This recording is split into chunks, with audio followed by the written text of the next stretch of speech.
dipersembahkan oleh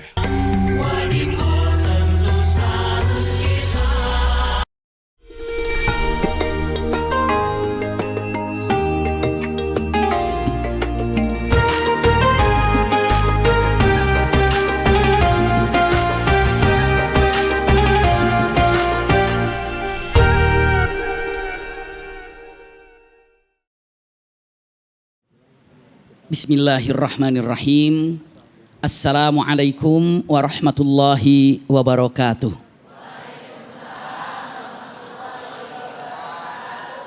Alhamdulillahirabbil alamin wa bihi nasta'inu ala umurid dunya waddin. Wassalatu wassalamu ala sayyidina Muhammadin nabiyil ummi wa ala alihi wa ashabihi wa man tabi'ahu bi ihsanin ila yaumiddin, amma ba'du. Alhamdulillahirabbil alamin. Segala puji yang sempurna hanya milik Allah Subhanahu wa taala.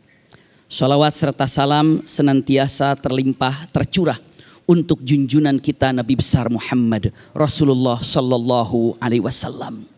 Semoga berkumpulnya kita di majlis yang sangat indah ini, seperti ini Allah kumpulkan di tempat ini, seperti ini juga kelak Allah kumpulkan kita di sorga Firdaus a'lanya. Amin ya rabbal alamin. Yang perlu kita ketahui, mungkin beberapa perasaan yang kita rasakan ketika ada keinginan lalu belum terkabul. Lalu kita tanya, ya Rabb, kenapa keinginan saya belum terkabul? Padahal saya sudah berusaha semaksimal mungkin. Bahkan ada doa yang selalu dipanjatkan setiap saat. Namun sampai hari ini belum terlihat kapan nampak doa itu akan dikabulkan. Tapi pada dasarnya ingat ayahanda bunda, bahwa bukan berarti saat Allah menghentikan ataupun tidak mengabulkan doa kita, bukan berarti oh jangan-jangan Allah benci saya karena doa saya belum dikabulkan. Tidak. Tapi pastikan Allah sedang menyiapkan sesuatu yang jauh lebih indah. Itu gambaran pertama. Andai sesuatu yang kita cintai ternyata hilang di depan kita, jangan diartikan Allah ingin mengambil kebahagiaan kita. Justru yang kita cintai itu bisa jadi sesuatu yang berbahaya untuk kita. Maka Allah ingin menyelamatkan sesuatu yang tidak baik yang ada di depan kita. Bagaimana caranya ya? Agar kita ini bisa benar-benar ikhlas menerima semua ketentuan Allah. Ingat, bukankah kita diciptakan oleh Allah untuk ibadah tujuannya? Wa ma khalaqtul jinna wal insa illa liya'budun. Tidak semata-mata Allah ciptakan jin dan manusia kecuali hanya untuk ibadah. Ingat, untuk apa Allah ciptakan kita? Jawabannya kalau kita untuk ibadah kepada Allah. Lalu pertanyaan yang kedua yang harus kita pun tanyakan kepada Allah. Ya Allah, jika Engkau ciptakan kami, tugas kami untuk ibadah, terus Engkau ciptakan kami, Engkau akan diapakan kami ini? Apa yang Engkau lakukan kepada kami ini? Jawaban Allah dengan mengatakan, aku ciptakan kalian untuk aku sayangi. Aku ciptakan kalian untuk aku cintai. Ini kata siapa? Allah. Allah yang mengatakan itu. Simpan baik-baik kalimat yang indah tapi mengerikan. Ada sebuah hadis yang sangat-sangat luar biasa. Setiap hari yang namanya gunung, yang namanya langit, yang namanya laut, yang namanya bumi, apa yang dia pinta kepada Allah? Bunda, ayahanda, tahu apa yang dipinta? Yang dipinta adalah, ya Allah, kata langit, izinkan aku untuk menjatuhkan tubuhku kepada manusia yang ada di bumi. Allah tanya kenapa? Karena aku sudah muak melihat manusia. Aku sudah melihat manusia yang mana Engkau turunkan rahmat-Mu kepadanya. Engkau berikan nikmat yang bertubi-tubi. Engkau berikan rahmat-Mu. Engkau berikan rizki. Tapi apa yang mereka lakukan? Mereka maksiat. Mereka tidak ingat kepada Allah. Mereka melupakan kepada Allah. Izin ya Allah, aku adalah langit, ingin menumpahkan tubuhku untuk menghancurkan manusia. Siapa yang bilang begitu? Langit. Belum diam, langit langsung berbicara. Gunung, ya Allah aku gunung, ingin menghancurkan manusia. Kenapa? Muak melihat sifat manusia. Kau berikan nikmat tapi mereka menaikkan maksiat ke atas. Belum selesai bicaranya gunung, bumi bicara. Aku pun sudah muak melihat manusia. Di atasku dia maksiat, di atasku dia berdusta, di atasku dia ini tidak menjalankan perintahmu. Ingin rasanya aku belahkan daripada bumi ini dan aku telan manusia semuanya. Laut pun tidak mau kalah, Bunda. Apa kata laut? Ya Rabb, aku juga ingin menumpahkan dari semua air yang ada di lautan. Kenapa? Muak melihat manusia. Semua menunggu jawaban itu. Ternyata apa yang diucapkan oleh Allah, lihat kata-katanya. Wahai kalian yang meminta kepadaku untuk menghancurkan manusia. Saya mau bertanya, siapa yang menciptakan mereka? Jawabannya, Allah. Lalu Allah katakan dengan kata-kata yang sangat indah, lau khalaqtumuhum la rahimtumuhum. Kalau kalian yang menciptakannya, pasti kalian akan menyayanginya. Karena aku yang menciptakan manusia, maka aku yang menyayanginya. Maka semua apa yang diatur oleh Allah kepada kita, pastikan semua itu karena cinta Allah, bukan karena benci Allah. Ingat, Allah yang maha tahu kehidupan kita yang terbaik seperti apa. Karena kalau kita mungkin hanya membuka satu lembar kehidupan, tapi Allah maha tahu lembaran-lembaran kehidupan kita yang akan datang itu seperti apa. Maka yakinkan, simak dan camkan baik-baik di dalam hati kita. Apapun yang Allah berikan, pasti itu baik buat kita. Namun apapun yang kita inginkan, belum tentu baik buat kita. Bukankah Al-Quran dengan tegas mengatakan kata-kata yang sangat indah? Apa coba? Semua sering mendengarnya. Kalimatnya asa an takrahu syai'an wa huwa khairul lakum. Bisa jadi yang engkau tidak sukai justru itu terbaik buat kalian. Wa asa an tuhibbu syai'an. Bisa jadi sesuatu yang kau cintai justru ini buruk buat kalian. Karena apa? Allah Maha Rahman, Maha Rahim, mustahil Allah memberikan yang namanya kesedihan kepada kita untuk menyakiti kita. Tapi justru kesedihan yang dirasakan untuk mengangkat derajat kita karena Allah mencintai kita. Semua pernah dalam keadaan gundah gulana. Tapi ingat, Allah sudah katakan, la yukallifullahu nafsan illa wus'aha. Apapun yang bunda ayahanda rasakan, mustahil.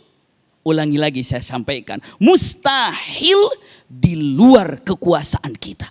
Allah tahu engkau mampu, engkau bisa, maka Allah berikan sesuai dengan keimanan kita, sesuai dengan kemampuan kita. Satu jalan yang harus kita yakinkan adalah berhusnudzon, semua apa yang diberikan oleh Allah ini terbaik untuk kehidupan kita dan bukan hanya di dunia, tapi di mana? Di akhirat. Maka kalau ada kata-kata takdir buruk, takdir baik, sebenarnya semua itu takdir baik yang Allah berikan. Hanya kita merasakan itu adalah buruk. Apakah ada di antara kita yang ingin sakit? Tidak. Tapi justru penyakit itu mengangkat derajat dan menghapus dosa. Bukankah itu kebaikan? Ya, maka itu dikatakan khairun la yutlab, kebaikan yang tidak pernah diharapkan. Mudah-mudahan singkat dari apa yang disampaikan ada manfaatnya. Jazakumullah khair ala husni istima'ikum. Bismillahirrahmanirrahim. Assalamualaikum warahmatullahi wabarakatuh. Alhamdulillahirrabbilalamin, segala puji bagi Allah atas segala rahmat dan hidayahnya pemirsa. Sahabat jiwa, kita bisa bertemu kembali malam hari ini dalam program Renungan Jiwa. Malam ini tentunya kita akan mendengarkan tauziah dari guru-guru kita, mendengarkan untayan hikmah penuh makna, sembari belajar meneladani hikmah dari narasumber inspiratif yang hadir pada malam hari ini. Tadi kita sudah dengarkan guru kita yang pertama, ada Ustadz Abi Maki yang tadi sudah menyampaikan tauziahnya, dan nanti akan ada juga guru kita kita, Coach Muhammad Aqil Baihaqi. Tema kita malam ini adalah bantu aku dalam menjalani takdirmu ya Allah. Sahabat jiwa, terkadang hidup tidak seindah yang kita inginkan. Seringkali kita menginginkan sesuatu tapi Allah ternyata menakdirkan hal yang berbeda. Padahal ternyata apa yang menurut kita baik belum tentu baik menurut Allah. Dan begitu pula apa yang tidak baik menurut manusia bisa jadi itu baik menurut Allah.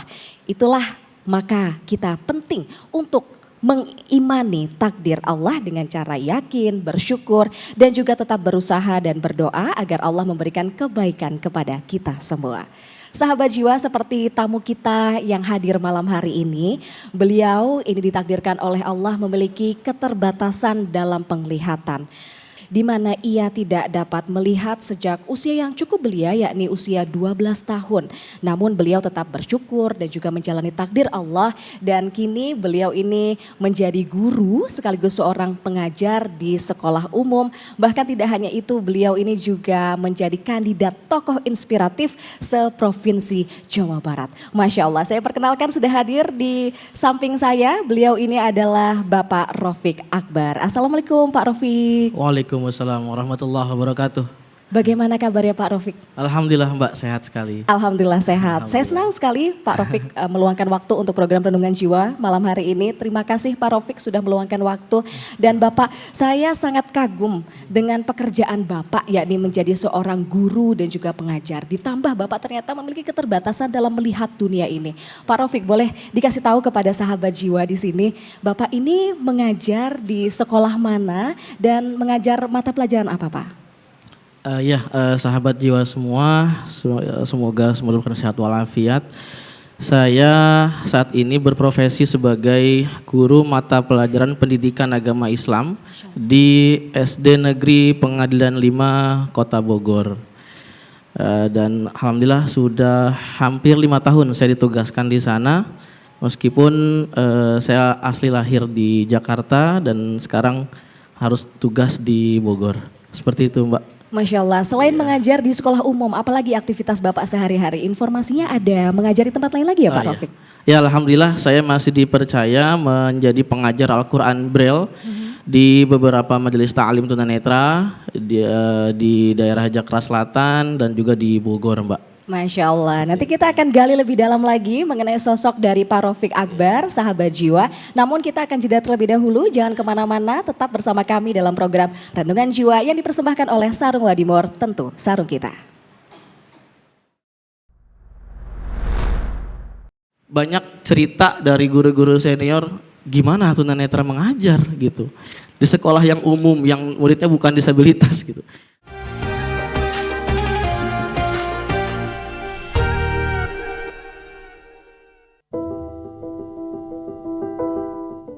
Memiliki keterbatasan fisik tidak menyurutkan langkahnya dalam mengajar dan menyebarkan ilmu yang bermanfaat bagi anak-anak generasi penerus bangsa. Pria bernama Rafiq Akbar mengabdikan diri menjadi seorang guru di sebuah sekolah di daerah Bogor, yaitu di SD Negeri Pengadilan 5 Kota Bogor, Jawa Barat. Ya, sejak lahir, Rafiq Akbar yang terkenal ramah dan murah senyum ini telah mengalami keterbatasan fisik, yaitu mata yang tidak dapat melihat atau tunanetra. Namun hal itu tidak menyurutkan keinginannya untuk mengambil peran hebat di dunia pendidikan. Perjalanan Rafiq sebagai guru difabel netra di sekolah umum tidaklah mulus. Ia menghadapi berbagai tantangan dan rintangan, mulai dari keterbatasan akses dan fasilitas sebagai guru difabel, menyesuaikan metode belajar, hingga keraguan dari orang yang ia terima, baik rekan sesama guru atau orang tua murid, karena keterbatasan fisik yang ia miliki. Namun semua itu tidak membuatnya patah semangat dan berkecil hati, justru semakin menguatkan keyakinannya untuk membuktikan dan memberikan yang terbaik bagi sekolah dan murid-muridnya. Dan dia menjadi salah satu guru berprestasi tingkat Jawa Barat tahun 2025. Bagaimana cerita Rafiq Akbar yang berubah takdirnya menjadi sebuah prestasi? Mari kita simak kisahnya dalam program Renungan Jiwa.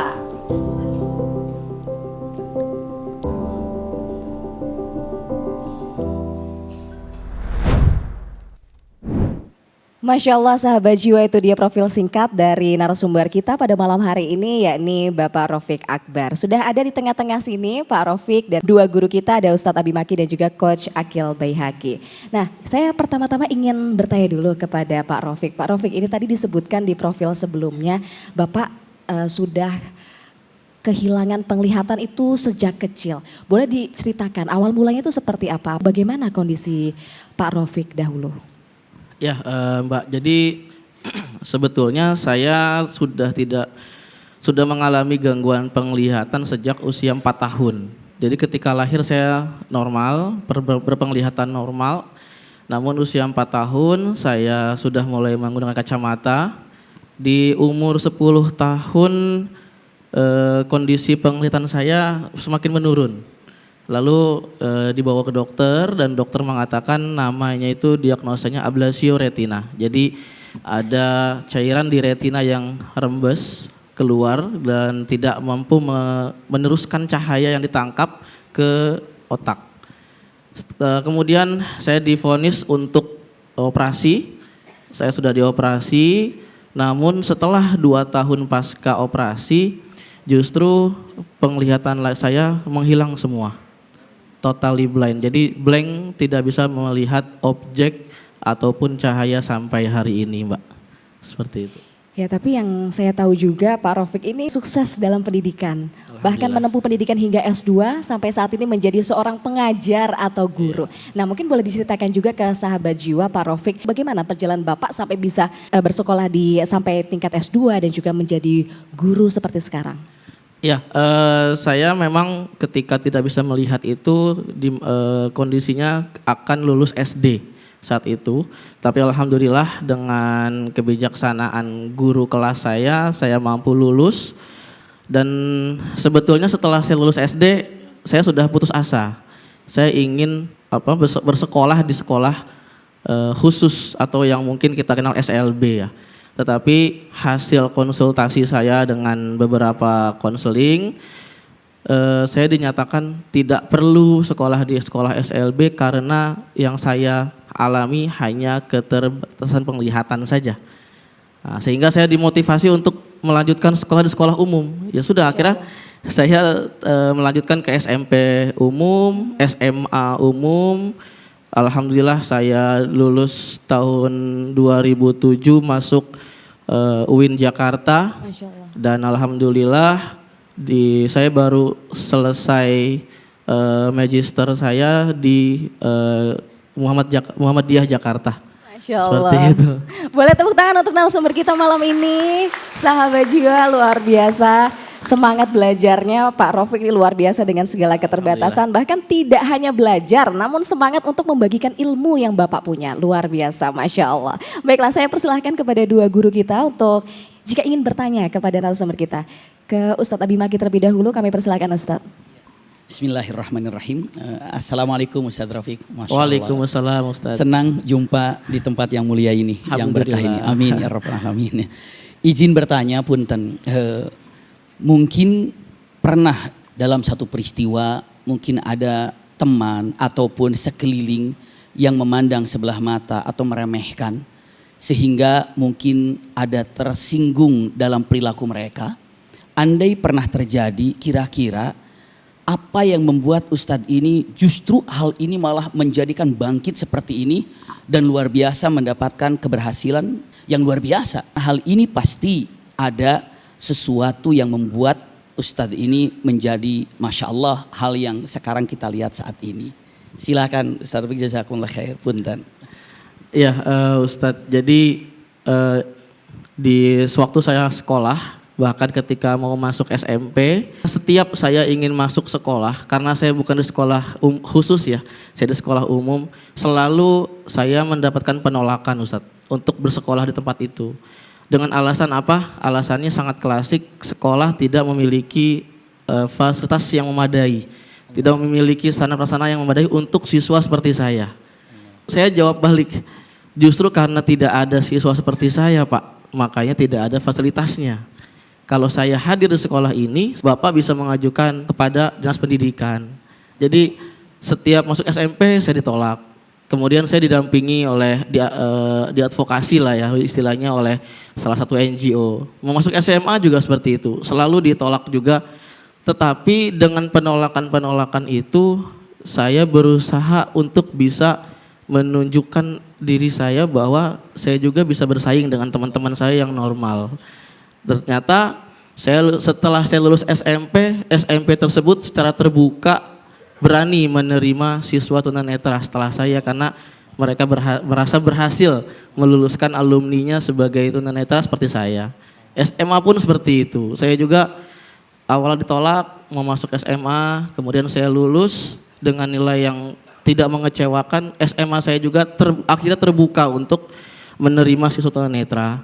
Begitupun sampai saya kuliah, bahkan sekarang saya sudah menjadi guru di sekolah pun saya sendiri tunanetra. Dan kalau di lingkungan sekolah banyak cerita dari guru-guru senior gimana tunanetra mengajar gitu. Di sekolah yang umum yang muridnya bukan disabilitas gitu. Ternyata ketika saya lagi bikin absen, saya sedang memasukkan nilai-nilai siswa saya di Excel, di Microsoft Excel. Diam-diam banyak guru yang ngintip, Ustadz. Guru diam-diam dari belakang banyak yang ngeliatin layar laptop saya gitu. Kok bisa dia masukin nilai sendiri gitu? Kok bisa dia bikin materi sendiri gitu ya? Ternyata mereka baru tahu bahwa saya pun bisa mengerjakan apa yang mereka kerjakan. Bahkan banyak guru senior yang tidak bisa menggunakan laptop, saya sudah bisa, Ustadz. Seperti itu. Masya Allah, Masya Allah. Silahkan Coach Akil.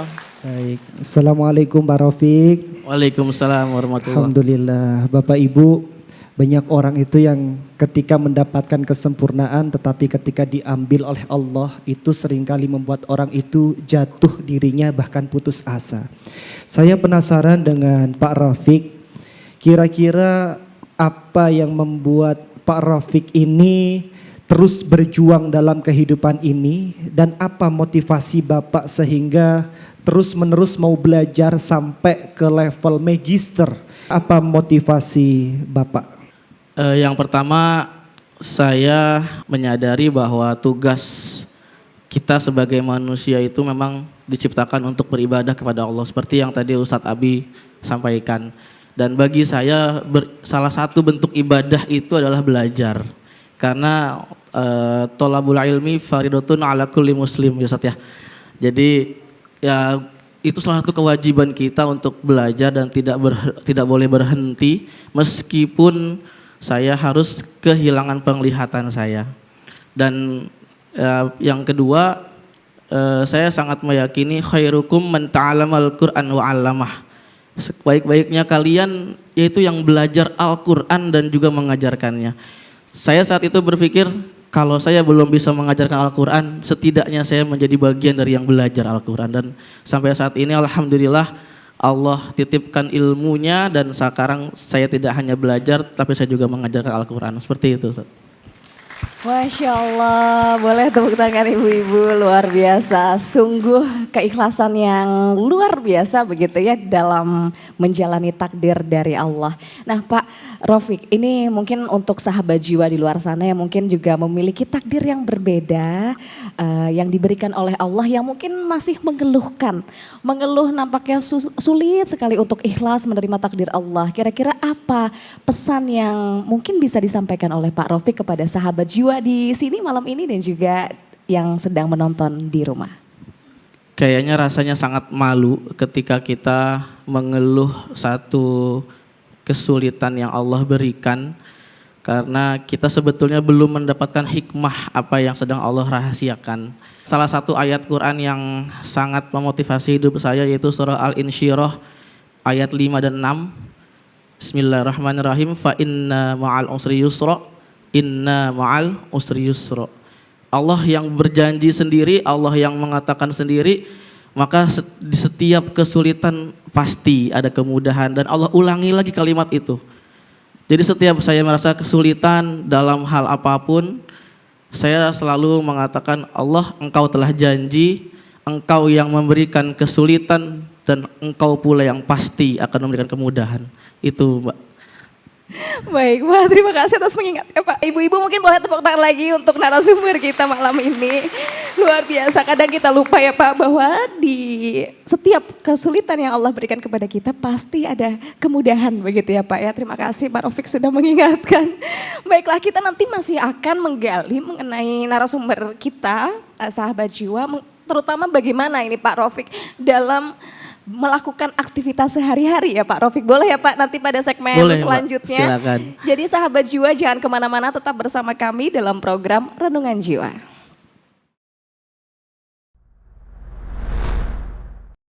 Dunia ini menyenangkan saat menerima takdir Allah. Masya Allah, betul loh. Luar biasa.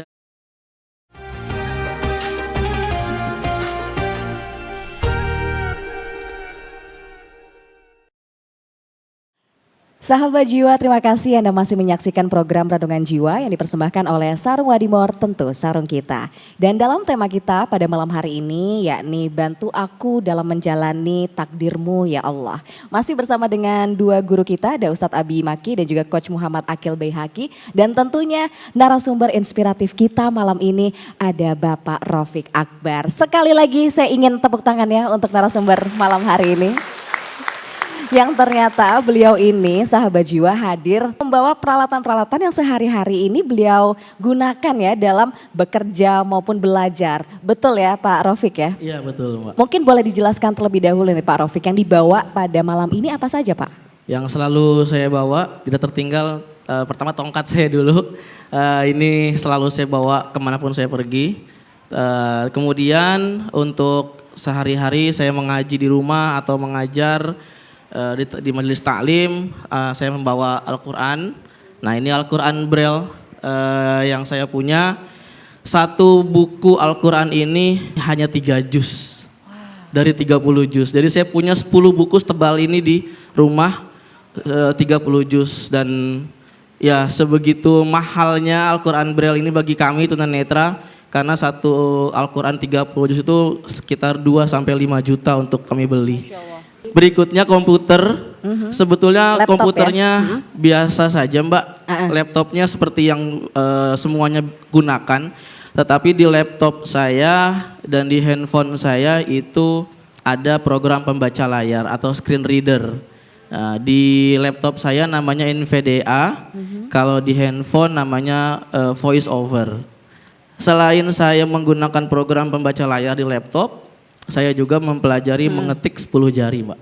Masya Allah, saya kayak sampai segitunya deh Pak Rafiq, Masya Allah luar biasa. Kalau misalnya ingin menulis gitu ya sesuatu, misalnya saya ingin tolong Ustadz tulis kata-kata yang ingin saya sampaikan. Bisa ditulis gitu? Bisa Ustadz, sangat Didikte bisa. Ustadz dikte ya nanti ya, Bisa nanti didikte, diketikkan oleh silakan, Pak Rafiq Ustadz. begitu ya Ustadz Iya ya? bisa ya? Iya, bisa. Siap. Nah ini Masya Allah dari tadi saya ngeliat tuh luar biasa ini hafal letak-letaknya itu ya subhanallah. Saya minta untuk dicatat dunia ini menyenangkan. Oke sebentar. Dunia ini menyenangkan saat menerima takdir Allah. Nah Coach Akil akan mengoreksi nih, betul nggak Silakan tulisannya? dikoreksi Ustadz. Dunia ini menyenangkan saat menerima takdir Allah. Masya Allah, betul loh. Luar biasa. Dan Wah, ini bisa detail diperdengarkan Mbak suaranya. Dia Oh bisa iya, membacakan bagaimana apa yang tuh? saya ketik Bagaimana? Ustadz. Boleh. Sebentar. Dunia ini menyenangkan saat menerima takdir Allah. Gitu. Allah. Luar Luar biasa. biasa. Luar Ini biasa. kalau seandainya selain ngetik di laptop aktivitas sehari-hari, kalau pakai handphone bisa juga? Bisa Ustadz, saya Oke. bisa biasa WhatsAppan. Oh bisa Wah, WhatsApp. Coach Biasa. Akil mau WhatsApp nih, udah punya nomornya belum Coach? Oh boleh saya berarti dapat Boleh, nomornya. dicoba Saya deh tes ya, kalau saya begitu. Boleh, tes ya. Ustaz. Oke, ini saya coba ngetes ini Bapak Ibu. Ini ngechat ini bagaimana nanti responnya. Oke. Oke, saya chat ya, saya kirim. Baik Oke, Ustadz. udah dikirim Oke, ya? sudah saya Coba terima. kita dengar. Sebentar Ustadz mengirim. Assalamualaikum. Ini saya Akil. Kita sedang di program Renungan Jiwa. Masya Allah, ini bener loh Bapak Ibu ya. Ini ya? saya menuliskan Assalamualaikum, ini saya Akil, kita sedang di program Renungan Jiwa. Masya Allah, Masya luar Allah. biasa. Perlu dibalas Ustadz? Boleh, coba dibalas. Boleh. dibalas. Boleh. Dibalas. Kita cek sampai ke balas WA ya. Nah, kita kasih waktu dulu untuk membalas pesan dari Coach Akil. Balas apa ya kira-kira ya? Iya, penasaran. Penasaran nih. Saya kirim Ustadz. Bismillah. Waalaikumsalam. Betul Ustadz, saya senang. Masya Allah. Masya Allah. Ibu luar Boleh tepuk tangan biasa. sekali lagi. Allah Akbar, ya Baik, Alhamdulillah. silahkan duduk kembali Coach. Wah luar biasa ya itu ya. Jadi keseharian dari Pak Rofik itu menggunakan alat-alat dengan cara yang seperti itu. Nah, Betul. kalau Ustadz Abi Maki melihatnya seperti apa nih?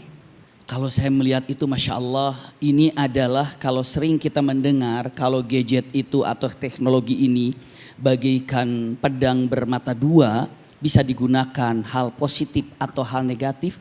Ini contoh cara menggunakan yang positif. Dan kalau dicek berapa banyak orang yang mampu menggunakan teknologi dengan cara yang benar. Dan ini mungkin salah satu contoh memberikan renungan buat kita. Ternyata Masya Allah teknologi ini bisa bermanfaat untuk dalam artian mencerdaskan kehidupan bangsa. Iya, tanpa melihat dalam artian siapa yang menggunakannya seperti apa. Tapi punten, berapa banyak orang yang mungkin terlihat seperti gagah, sempurna, tapi justru dia terjebak dengan teknologi. Ataupun terjerumus dengan teknologi. Ini renungan buat kita, contoh yang luar biasa. Mudah-mudahan banyak yang menjalankan atau terinspirasi dengan program Renungan Jiwa ini sehingga Amin, amin, bisa ya Rabbal Alamin. melakukan hal yang sama atau lebih daripada yang kita lihat saat ini. Masya Allah Allah. ibarik fiik, Kalau Masya dari Allah. Coach Akil Bayhaki kira-kira pendapatnya seperti apa Coach? Masya Allah, ini Bapak Ibu, saya sebenarnya tidak bisa berkata apa-apa. Allah memberikan kita kesempurnaan, pendengaran, penglihatan, hati, tangan, kaki untuk bertakarub kepada Allah. Tapi kita seringkali tidak menggunakan dengan sebaik-baiknya. Bahkan Allah berkata dalam Al-Quran, janganlah engkau mengikuti sesuatu jika engkau tidak paham. Sesungguhnya pendengaran, mata dan hati kita ini akan dimintai pertanggungjawabannya masing-masing Bapak Ibu. Maka beliau salah satunya, walaupun beliau memiliki kekurangan pada penglihatan, tapi beliau masih memanfaatkan pendengaran dan hatinya untuk mendengarkan kalam-kalam Allah, untuk menikmati kenikmatan yang ditakdirkan pada beliau, sehingga beliau bisa merasa dekat kepada Allah Subhanahu wa Ta'ala. Masya Allah. Baik, terima kasih Ustadz dan juga Pak Rofik Akbar sudah berbagi bersama dengan Sahabat Jiwa pada malam hari ini. Kita jeda terlebih dahulu Sahabat Jiwa, usai jeda berikut ini kami masih akan mempersilahkan ya Sahabat Jiwa mendengarkan tausiah dari Coach Akil Bayhaki. Tetap bersama kami dalam program Renungan Jiwa.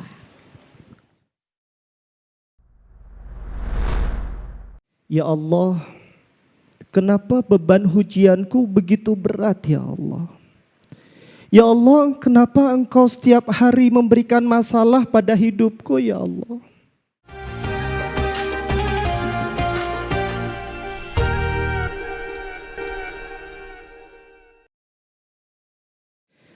Assalamualaikum warahmatullahi wabarakatuh.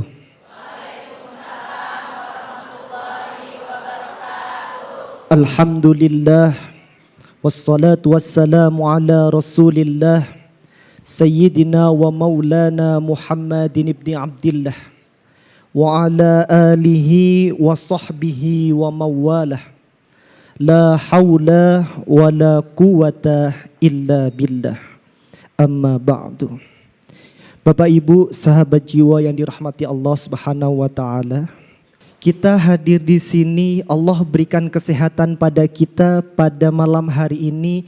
Ini merupakan sudah takdir yang sudah Allah tentukan di Lauhil Mahfuz. Mungkin banyak Bapak Ibu di antara kita yang sering kali mengeluh dalam diri kita. Ya Allah, kenapa beban ujianku begitu berat ya Allah? Ya Allah, kenapa engkau setiap hari memberikan masalah pada hidupku ya Allah? Ya Allah, kenapa Engkau uji anak-anakku ya Allah? Ya Allah, kenapa Engkau uji aku dengan sebuah penyakit ya Allah? Ya Allah, kenapa Engkau memberikan sesuatu yang begitu berat dalam hidupku? Mungkin ada di benak kita yang muncul di dalam hati kita berkata demikian, mengadu kepada Allah Subhanahu wa ta'ala. Ya Allah, kenapa Engkau takdirkan aku demikian? Jika ucapan kita itu muncul di dalam diri kita begitu, maka malam hari ini Bapak Ibu, kita akan sama-sama belajar bagaimana seni yang begitu indah dalam menerima takdir Allah Subhanahu wa ta'ala. Bapak Ibu, tadi kita sudah mendengarkan sebuah kisah inspiratif dari Bapak Rafiq, di mana beliau kehilangan matanya di saat orang yang ketika diberikan kesempurnaan oleh Allah lalu diambil salah satu nikmatnya, seringkali membuat orang itu terluka, sakit hati, kecewa, bahkan putus asa. Tetapi kisah tadi menginspirasi kita bagaimana kita terus mendekatkan diri pada Allah, bahwa suatu masalah itu pasti bisa dihadapi jika kita mau menghadapinya. Bapak Ibu, sahabat jiwa yang dirahmati Allah, Allah Subhanahu wa ta'ala pernah berfirman dalam Al-Quran di surat Al-Hadid ayat 22. A'udzu billahi minasyaitonir rajim. Bismillahirrahmanirrahim. Ma min musibatin fil ardi wala fi anfusikum illa fi kitabim min qabli an nabra'aha. Bahwa segala sesuatu Bapak Ibu, tiada musibah yang terjadi di bumi ini dan tiada pula yang terjadi pada diri Anda kecuali sudah tertulis di Lauhil Mahfuz yang sudah Allah tuliskan di sana sebelum menciptakan kita. Maka Bapak Ibu, ketika kita diuji oleh Allah dengan beban yang begitu berat, mungkin ada yang dapat penyakit yang tak kunjung sembuh, masalah yang terus menghampiri diri kita, bahkan seringkali pasangan tidak senada dengan kita yang membuat kita merasa emosi dan kesal. Itu adalah suatu hal yang harus kita lalui, di mana Allah memberikan ujian pada setiap manusia agar diangkat derajatnya oleh Allah Subhanahu wa ta'ala. Jika Anda Bapak Ibu merasa berat dengan apa yang sudah Allah takdirkan pada diri kita, mari kita belajar dari kisah Nabi Ayub alaihissalam. Nabi Ayub alaihissalam, Bapak Ibu sahabat jiwa yang dirahmati Allah, beliau adalah seorang nabi yang begitu tampan, rupawan, memiliki harta yang banyak, dikaruniai anak-anak yang soleh, bahkan istrinya pun sangat soleh. Tapi pada suatu ketika Allah mengambilnya itu dalam sekejap, yang membuat Nabi Ayub kehilangan berbagai harta bendanya, ditinggal oleh anaknya wafat. Bahkan saat itu Nabi Ayub diuji oleh Allah Subhanahu wa ta'ala dengan sebuah penyakit yang tak kunjung sembuh, namanya penyakit kulit Bapak Ibu. Bertahun-tahun beliau menghadapi rasa sakitnya yang begitu, tetapi beliau tidak mengeluh Bapak Ibu. Beliau tidak mengadu kepada Allah, ya Allah kenapa Engkau takdirkan aku seperti ini? Ya Allah kenapa Engkau beri aku penyakit? Ya Allah kenapa Engkau ambil hartaku? Ya Allah kenapa Engkau tinggalkan anak-anakku? Padahal mereka anak-anak yang soleh. Beliau tidak mengatakan demikian Bapak Ibu. Tetapi dalam Al-Quran kata-kata Nabi Ayub begitu indah. Apa kata Nabi Ayub kepada Allah? Inni massaniyad durru wa anta arhamur rahimin.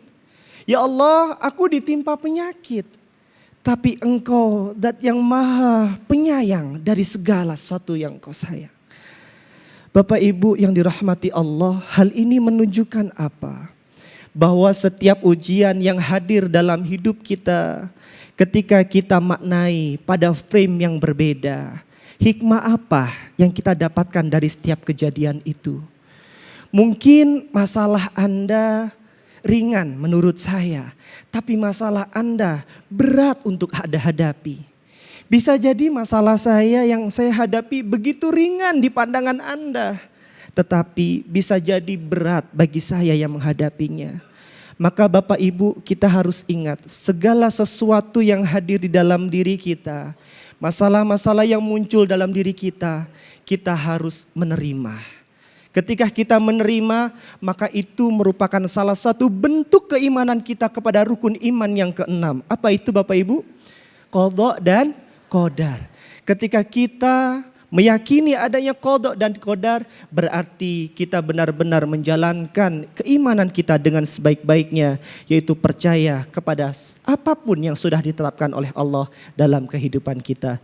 Mudah-mudahan kita semuanya senantiasa dikuatkan jiwa-jiwa kita, dikuatkan hati-hati kita, diberikan kemudahan jalan keluar atas masalah-masalah yang kita hadapi. Amin, amin ya rabbal alamin. Barakallahu fiik.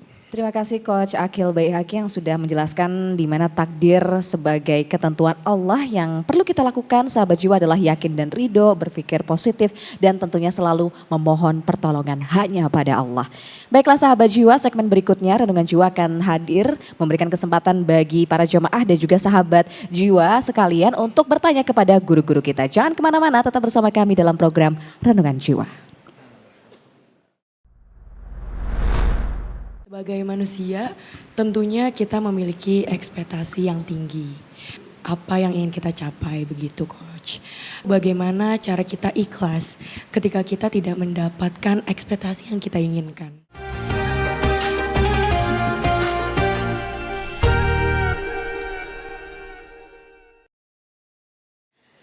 Alhamdulillah sahabat jiwa, kita masuk dalam segmen tanya jawab. Kami akan persilahkan kepada jemaah dan juga sahabat jiwa yang ingin bertanya kepada guru-guru kita maupun narasumber inspiratif kita malam ini. Kami persilahkan dari jemaah bapak-bapak terlebih dahulu. Silahkan Pak, perkenalkan dengan Bapak siapa dan langsung berikan pertanyaannya. Bismillahirrahmanirrahim. Assalamualaikum warahmatullahi wabarakatuh. Waalaikumsalam warahmatullahi wabarakatuh. Nama saya Sodri. Saya ingin bertanya Pak Ustadz Abi Maki, dalam kehidupan seringkali kita dihadapi pada ujian dan cobaan, yang itu merupakan takdir. Dalam menghadapinya, banyak orang menyikapi dengan pasrah dan tawakal. Yang saya ingin pertanyakan adalah, apa perbedaan antara pasrah dan tawakal? Saya kira itu saja. Terima kasih. Assalamualaikum warahmatullahi wabarakatuh. Waalaikumsalam warahmatullahi wabarakatuh. Silahkan Ustadz. Iya. Subhanallah, pertanyaan yang sangat luar biasa, mendasar. Apa bedanya antara pasrah dan tawakal? Iya, kadang-kadang udahlah saya pasrah saja. Kalau kata-kata tawakal ini artinya ada 3. 1, berusaha. Yang kedua, doa. Yang ketiga, itu namanya punten, menerima terhadap apa yang Allah putuskan. Itu tawakal. Kalau dalam bahasa lebih detailnya, usaha tanpa batas. Namanya sa'i. Dalam bahasa Arab yang sering kita dengar ketika haji, umroh, ada yang namanya sa'i. Sa'i itu apa? Sa'i itu usaha tanpa batas. Kalau ada orang membatasi usaha, itu bukan usaha. Maka ada perkataan, jangan berhenti saat usaha karena engkau lelah, tapi berhentilah saat engkau sudah berhasil. Itu gambaran, itu tawakal. Tawakal artinya adalah berusaha tanpa batas. Lalu yang keduanya doa. Doa selalu. Dan yang ketiganya adalah menerima terhadap apa yang Allah berikan. Karena apa? Yakin apapun yang Allah berikan ini terbaik dari Allah. Ini gambarannya. Tapi kalau pasrah artinya adalah lebih identiknya, lebih maknanya putus asa. Pasrah. Menunggu keadaan. Pasrah. Padahal di depan kesuksesan. Ingat, setan tidak akan pernah mengambil kesuksesan kita. Tapi setan akan mengarahkan prasangka kita kalau kita ini tidak akan berhasil untuk mengambil kesuksesan. Kata setan, kamu gak bisa, kamu gak dapat. Lihat orang lebih hebat dari kamu aja gak bisa. Lihat orang lebih pintar dari kamu aja gagal. Akhirnya dia pasrah, akhirnya tidak mendapatkan kesuksesan. Jawabannya adalah karena setan dengan mematahkan semangat seakan-akan kalimat ini adalah kamu tidak akan berhasil, kamu ini tidak akan sukses, maka dipatahkan semangatnya sehingga dia katakan saya pasrah saja. Itu gambarannya.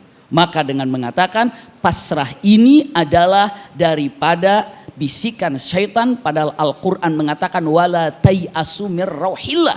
Kalimat lain wala tai'asu mir rahmatillah. Punten, satu kalimat yang singkat.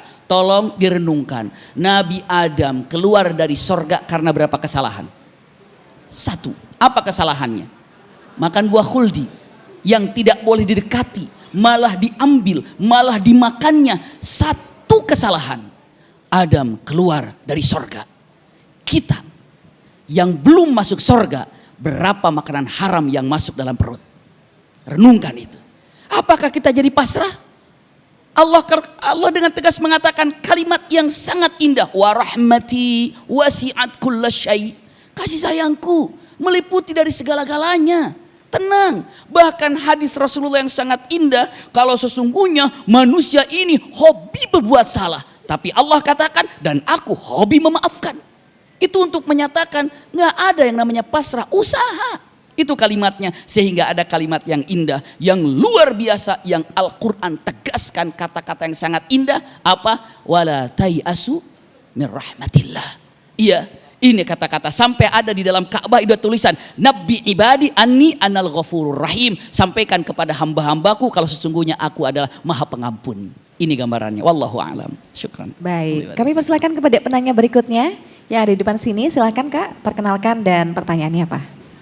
Baik, Assalamualaikum warahmatullahi wabarakatuh. Waalaikumsalam warahmatullahi wabarakatuh.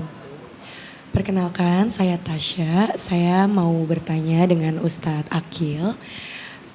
Sebagai manusia, tentunya kita memiliki ekspektasi yang tinggi. Apalagi apa yang ingin kita capai, begitu Coach. Lalu bagaimana cara kita ikhlas ketika kita tidak mendapatkan ekspektasi yang kita inginkan, begitu. Terima kasih. Masya Allah, ini pertanyaan yang cukup luar biasa. Karena ini seringkali terjadi pada setiap manusia. Ketika seseorang mengharapkan sesuatu ternyata tidak sesuai dengan apa yang diharapkan. Sehingga membuat orang itu menjadi kecewa bahkan sakit hati.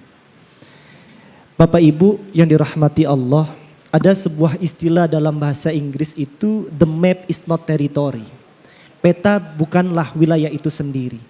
Jadi seringkali yang muncul di dalam pikiran kita, yang kita rencanakan, terkadang bisa jadi berbeda dengan apa yang Allah harapkan. Maka kalau kita lihat fenomena yang ada, seringkali kita menginginkan sesuatu, kita maksa pada Allah, ya Allah saya pengen itu. Padahal bisa jadi Allah tidak menginginkan itu. Maka ketika kita sudah diberikan Allah suatu kesempatan, ditakdirkannya demikian, tidak sesuai dengan yang kita harapkan, maka satu, terima. Ketika kita menerima, berarti kita sudah menerima apa yang sudah Allah berikan kepada kita, lalu kita jalaninya. Tetapi kalau kita menolaknya, kita mengeluh, ya Allah kenapa engkau berikan ini, kan saya gak pengen begini ya Allah, ini tidak yang saya harapkan, berarti kita sedang menyalahkan Allah. Dalam sebuah hadis Bapak Ibu, bahwa Nabi SAW itu pernah bersabda, barang siapa yang di pagi harinya, dia mengeluh kepada manusia, maka dia sama saja mengeluh kepada Tuhannya. Hati-hati ketika kita bangun tidur dengan masalah yang kita miliki, yang kita hadapi, lalu kita ceritakan pada orang-orang di sekitar kita. Hati-hati Bapak Ibu, bisa jadi itu sebagai salah satu bentuk masuknya setan ke dalam hati kita, bahwasanya kita tidak menerima apa yang sudah Allah tetapkan dalam hidup kita. Dan barang siapa yang pada pagi harinya itu sedih karena urusan dunia, kata Nabi, maka dia sama saja tidak mau menerima dengan apa yang sudah ditakdirkan oleh Allah dalam hidupnya. Maka kita harus terima dan imani. Maka tadi saya teringat bahwasanya Ustadz Abi menyampaikan dalam sebuah ayat di dalam Al-Quran. Wa asa an takrahu syai'an wa huwa khairul lakum. Bisa jadi kita itu tidak menginginkan sesuatu itu, tidak kita harapkan itu, Tetapi itu sebenarnya baik bagi kita. Tetapi bisa jadi kita itu menginginkan sesuatu, padahal itu buruk bagi kita.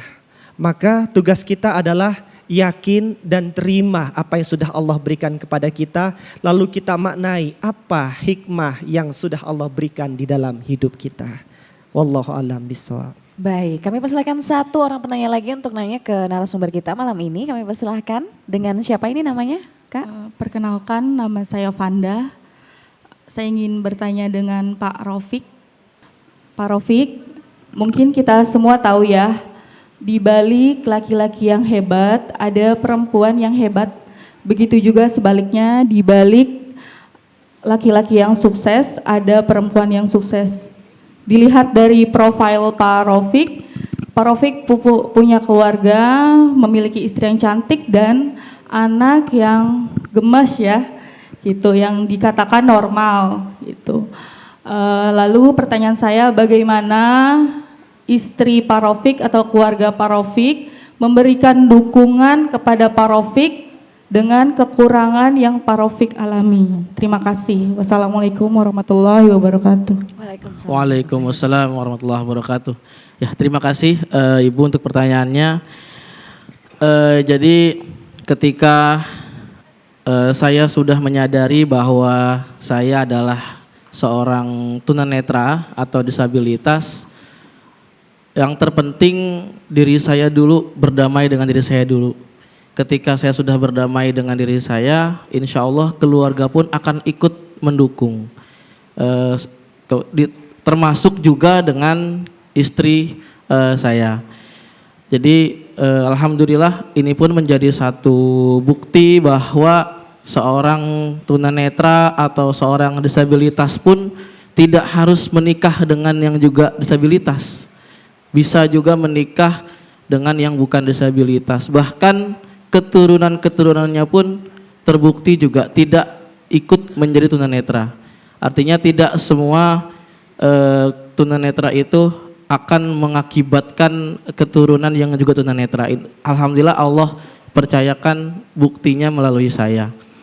Dan peran besar istri saya sangat besar sekali, karena pesan istri saya ketika memilih saya menjadi suaminya, cinta yang sejati itu bukan yang bisa mencintai hanya kelebihannya saja, tetapi juga mampu mencintai kekurangannya.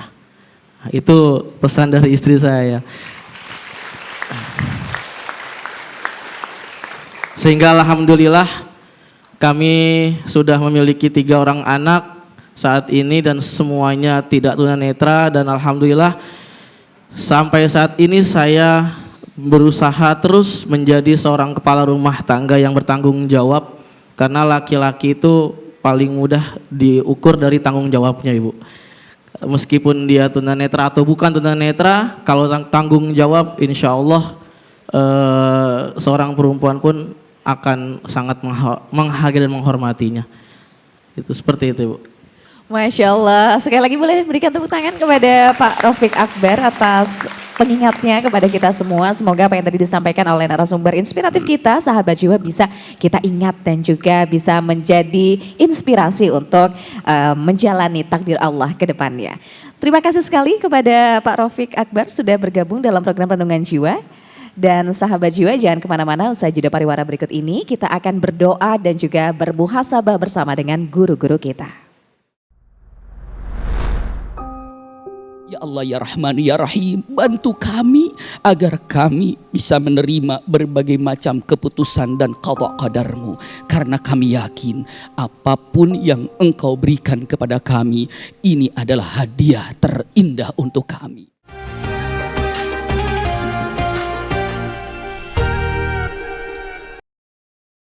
Sahabat jiwa, takdir seorang manusia memang sudah ditetapkan oleh Allah di Lauh Mahfudz. Tugas kita adalah meyakini, menerima, dan juga memohon kepada Allah supaya kita bisa menjalani setiap takdir Allah dengan baik.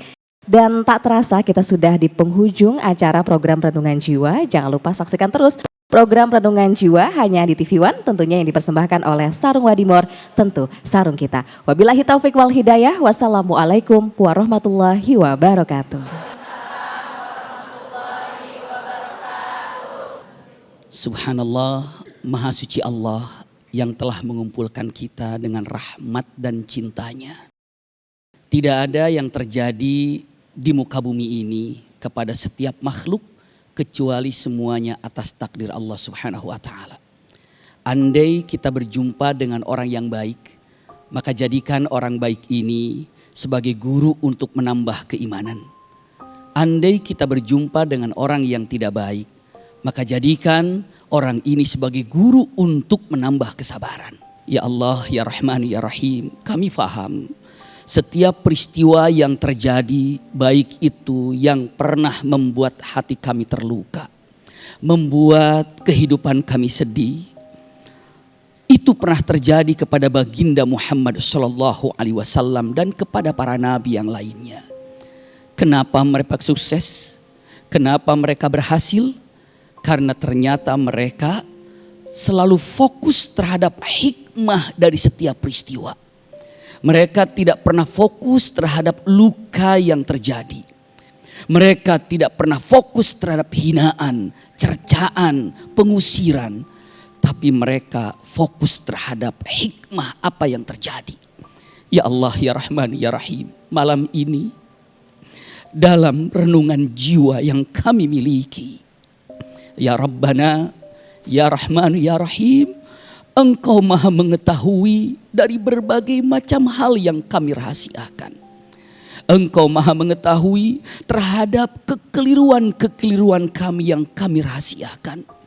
Kami mengangkat kedua tangan ini, menunjukkan kelemahan kami. Kami lemah, tidak mengetahui apa yang terjadi di masa yang akan datang. Ya Allah, ya Rahman, ya Rahim, kami pasrahkan berbagai macam kehidupan yang akan terjadi kepada kami. Kami serahkan kepadamu ya Allah, karena Engkau Maha Rahman, Maha Rahim, pasti akan menyimpan kami dalam kehidupan yang terbaik untuk kami. Ya Allah, ya Rahman, ya Rahim, andai kami mendapatkan kesulitan dalam kehidupan ini, berikanlah kepada kami kelapangan hati yang bisa menerima berbagai macam hal yang terjadi yang mungkin membuat kami terluka ataupun bersedih. Namun andai kata kami harus meneteskan air mata karena kesedihan, karena peristiwa, karena berbagai macam yang memilukan, jadikanlah tetesan air mata ini sebagai penghapus dari semua kesalahan kami, pengangkat derajat kami, karena kami yakin tidak ada berbagai macam peristiwa yang membuat kami terluka, membuat kami dalam keadaan tidak baik-baik saja. Pasti semuanya Kau akan hadiahkan dengan berbagai macam kebaikan yang kami akan dapatkan. Ya Allah, ya Rahman, ya Rahim, bantu kami agar kami bisa menerima berbagai macam keputusan dan qada qadarmu. Karena kami yakin apapun yang Engkau berikan kepada kami, ini adalah hadiah terindah untuk kami. Ya Allah, maafkan kami jika sampai hari ini kami beberapa kali mengeluh dan mengenapakan terhadap apa yang terjadi. Bukankah Nabi Nuh alaihissalam saat bertanya kepada Allah saat anaknya tidak mengikuti kapalnya, Nabi Nuh mengatakan kata-kata yang sangat memilukan. Ya Rabbi innahu ibni, ya Allah ini anakku, ini anakku. Dengan pertanyaan, ya Allah ini anakku, kenapa tidak bisa naik kapal? Kata-kata kenapa ini sampai Nabi Nuh merasa malu untuk berjumpa dengan Allah Subhanahu wa taala. Ya Allah, hindari kami dalam tidak menerima qada qadarmu. Yakinkan setiap keputusanmu adalah kebaikan untuk kami semuanya. Rabbana atina fid dunya hasanatan wa fil akhirati hasanatan wa qina adzabannar. Subhana rabbika rabbil izzati amma yasifun wa salamun alal mursalin walhamdulillahi rabbil alamin.